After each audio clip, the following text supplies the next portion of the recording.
Kalau kita bicara tentang dunia ya, dunia ini kan satu alam yang menjadi bagian tahapan kehidupan kita. Sebagai manusia, pernah Ahilman sampaikan, setidaknya kita akan mengalami beberapa tahapan dari kehidupan kita.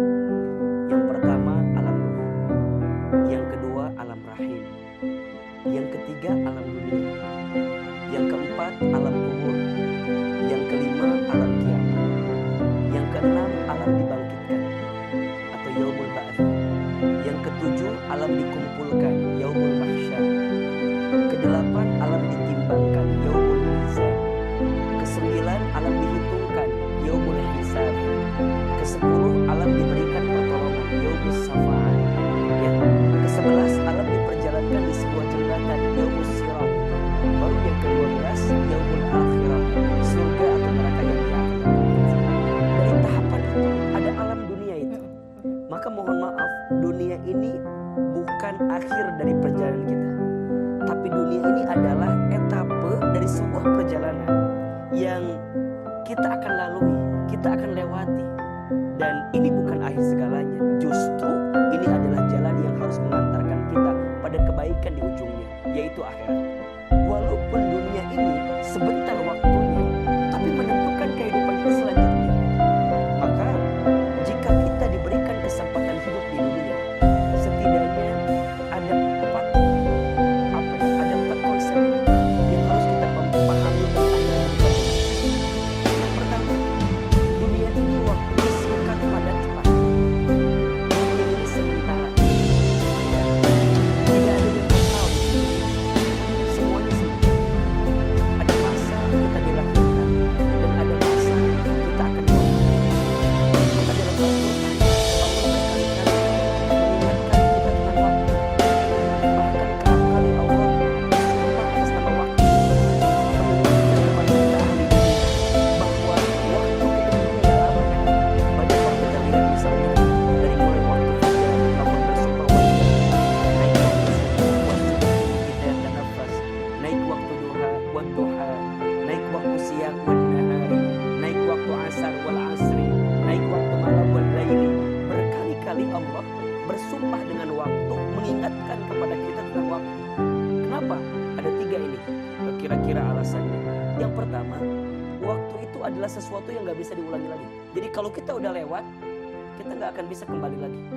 Maka sesuatu yang paling jauh dari kita adalah masa lalu. Saking jauhnya, kita gak akan bisa kembali lagi ke sana.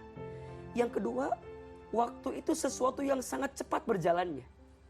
Diakui atau tidak, dirasa atau tidak, rasanya waktu sangat cepat berjalannya. Betul. Dan yang ketiga, kita diingatkan tentang waktu karena boleh jadi banyak di antara kita yang melalaikan waktu daripada apa yang Allah berikan kepada kita. Maka yang pertama, dunia ini singkat, cepat, padat, dan sementara. Yang kedua, dunia ini diibaratkan seperti permainan dan senda gurau. Ya. Maka dalam Al-Quran Allah sampaikan, wa mal hayatud dunya illa la'ibun wa lahu. Dan adapun kehidupan dunia itu tidak lain dan tidak bukan seperti permainan dan senda gurau belaka. Ada saatnya kita di atas, ada saatnya kita di bawah. Yang sedang ada di atas dan sombong, yang ada di bawah dan putus asa. Ada saat mendapatkan, ada saat kehilangan, ada saat menginginkan, ada saat ingin melepaskan. Ada bahagia,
apa?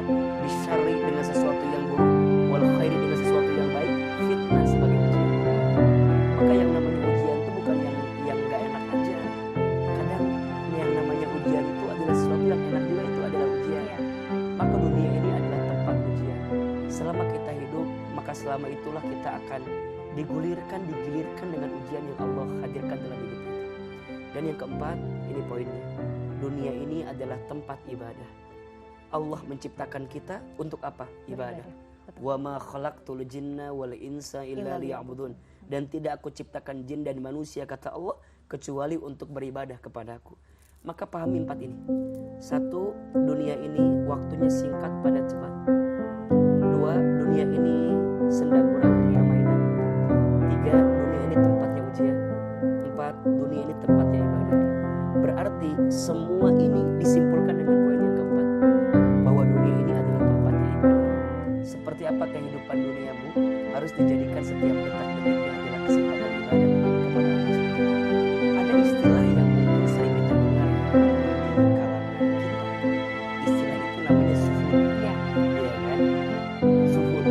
Coba kita meredefinisi tentang makna zuhud itu. Kalau yang saya pahami, zuhud itu bukan berarti menghilangkan dunia. Ya, ada orang yang bilang, ya maaf ya, zuhud itu gak usah kerja, gak usah ibadah aja, ibadah di masjid aja, terus gitu ya, terus gak usah mandi, gak usah pakai baju yang bagus gitu. Menurut saya itu bukan zuhud, itu zorok ya. Saya udah mau percaya nih, mau ternyata jorok. Iya betul. Kan berarti kalau gitu. Dan bukan itu sebenarnya hakikatnya. Menurut saya sih bukan itu. Iya. Jadi Saya setuju. zuhud itu bukan berarti membenci dunia. Zuhud itu tetap dia menjalankan aktivitas dalam urusan dunia, tapi dunianya menjadi jalan untuk mendapatkan akhirat. Ini poinnya. Maka di dalam Al-Quran, di surat Al-Qasas ayat 77, bagaimana Allah memerintahkan kepada kita untuk pertama, dan carilah keutamaan. Jadi fokusnya jelas untuk anda.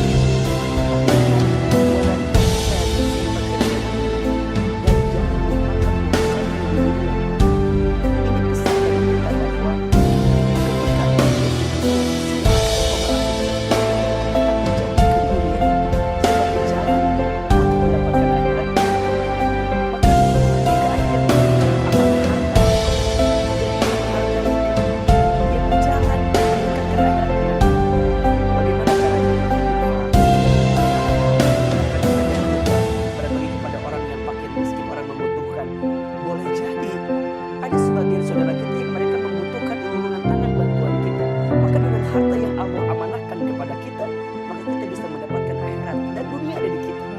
Iya kan? Ada orang yang dikasih jabatan, ya, dikasih kedudukan.